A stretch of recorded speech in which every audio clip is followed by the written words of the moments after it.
This is probably the dumbest thing you could ever do.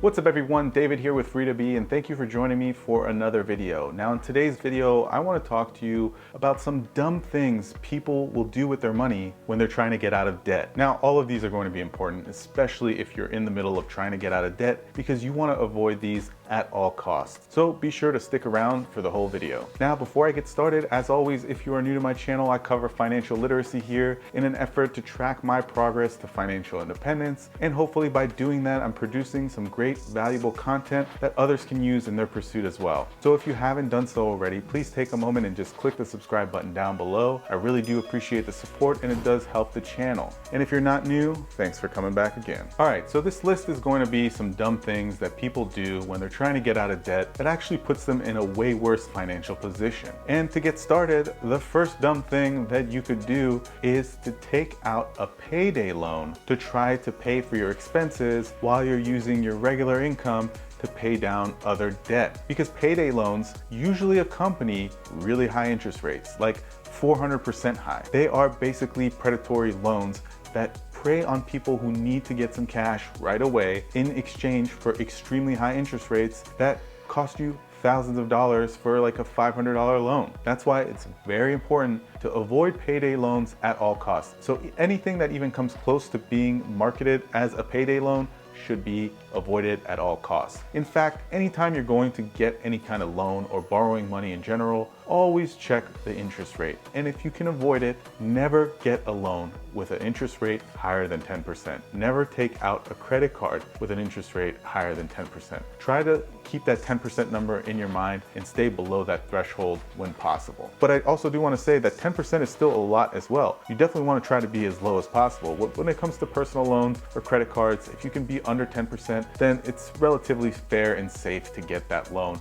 if you really need it. Now, the next thing on this list that's kind of a dumb move to make is to take a home equity loan to pay off credit cards. Now, yes, it makes sense in the sense that that home equity loan will probably be at a much lower interest rate than your credit cards are. But what happens then is, let's say you borrow $50,000 against your house to pay off credit cards. Well, what you've effectively done now is secure that debt against your home. And what that means is, if you were to, for example, have $50,000 in credit card debt and you didn't pay those credit cards, worst case scenario, those credit cards would come after you for some money. If you didn't end up paying, then your credit score would be impacted. But if you take a home equity loan to pay off those same credit cards, what could happen is if you don't pay that home equity loan on time, that could play against your house and you could end up losing your home because of that, because that debt is secured against your property. So if at all possible, avoid the home equity loan. Those things should be pretty much last resort anyways, because ultimately what you're doing is you're borrowing against your own money and it's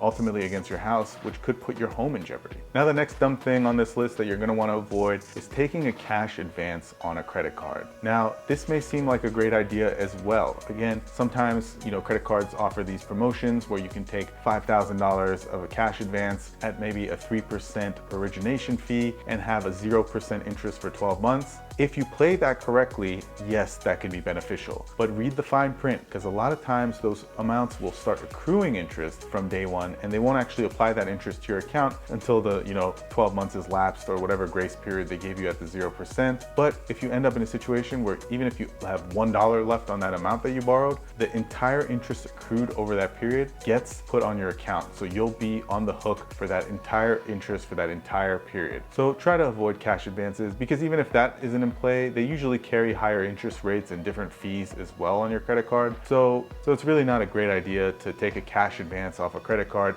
to pay off other debt. Now, the next thing you're gonna wanna avoid if you're trying to pay off debt and you need some extra cash to help you supplement your income or to help with the efforts of paying off that debt is to head to a pawn shop. This is also not a good idea, because what's gonna happen is you're gonna take an item that's worth $10,000 to the pawn shop in hopes to get $10,000 to pay off your $10,000 worth of credit card debt. But what's really gonna happen is that pawn shop's probably going to give you 20 to 30% of that value for that item, because they also have to put themselves in a position to benefit from you should you default on the money that they give you. So they'll give you $3,000. You'll use that $3,000 to pay off a piece of that debt. And ultimately, if you can't get the $3,000 together to go and retrieve your item, They sell your item, it's no longer yours. And with this one, I want people to remember that you're in debt for a reason, and going to pawn something off to easily pay off debt usually never works. If you actually have a method that you can slowly pay off your debt, you're gonna be in a way better position to keep that debt off. It's just like losing weight. If you lose weight really fast, you're gonna gain weight really fast. If it's a gradual process, if it's a lifestyle change, that's when that debt stays off. That's when that weight stays off. So if you took that same piece of jewelry, let's say, and sold it to someone for $10,000, and then you paid off your credit card with the $10,000, because you did that action so quickly, in your mind, you're gonna think, well, it's okay, I can go spend some more money because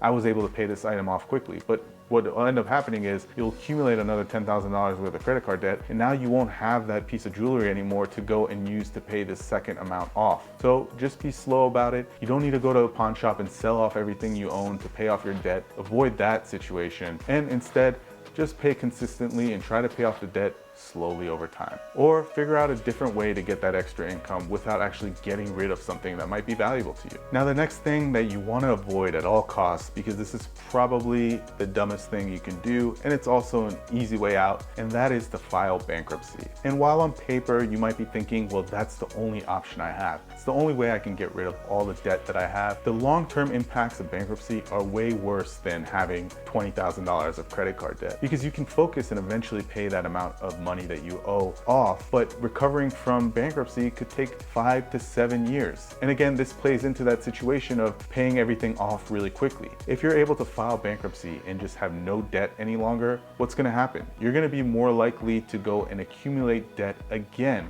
And you're not gonna be able to file bankruptcy every year. This is something that you maybe do once a decade. And you definitely don't wanna fall into a trap where you have to file bankruptcy for a second time. So don't file for bankruptcy. It might seem like an uphill battle. And trust me, I know it is an uphill battle. If you focus on paying off your debt and slowly achieve it, whether it's one payment at a time or one card at a time, you'll be able to achieve that goal. Don't go for the easy way out and look to file bankruptcy. It just doesn't make any sense. And finally, the last thing on my list that I wanted to share with you that I think is just a completely dumb and boneheaded thing to do when you're trying to pay off debt is to continue charging recurring costs on your credit cards. Is to continue spending any money on your credit cards. If you are in the middle of paying off debt, you should not be using the credit cards that you have during that time. The focus should be to pay off the debt. If you are in a position where you're making lump sum $500, $600 payments to try to pay down the credit card, but then don't have a couple $100s to spend on groceries, so then you end up charging it on the credit card again, don't do that. Instead, pay a lower amount to your credit card and use the cash, the extra cash, to supplement and get your groceries or to make your regular payments to other things, and put the credit cards aside, because half of this battle is going to be the mindset. You have to change your mindset. If you're looking to pay off credit cards, if your credit cards are out of mind and out of sight, you're more likely to accomplish that goal. But if you still have them in your wallet and charge up things from time to time or daily, you're never going to be able to pay off that credit card. It's just, again, the psyche of it is, I have this, let me use it. But if you don't have it in your wallet, you're not going to use it. You're not going to be able to use it. So for me, when I was paying off my cards, what I did was I put them all into this one little card holder and put it in the back of my nightstand and just forgot about them. I forgot they existed. And that's how I started paying everything off. And you need to do that too. You need to shift the mindset of being able to use them if you need them and just focus on paying them off slowly. Definitely don't charge new charges on the credit cards when you're trying to pay this off. If you have other debt and you're looking to pay that off, don't go and get more debt while you're doing that. Focus on one goal at a time, and once you get there, then focus on building up your savings so you don't ever have to go in debt again. But the point here is, don't incur more debt as you're paying off debt, because then you're going to be in a situation where maybe you've paid off $5,000 worth of debt, but then you went and got a loan for $5,000 or just made another $5,000 purchase on a different credit card, and that nets out to a zero change. All right guys, well that's all I had for this video. Hopefully you found it helpful. If you think I missed anything, let me know in the comments down below. Are you on a journey to pay off debt? What's the progress you've made? What's worked for you? What hasn't worked for you? Let me know that down as well. If you enjoyed this video, don't forget to give it a thumbs up. If you're new to my channel and haven't done so already, please take a moment and just click the subscribe button down below, and we'll see you next time.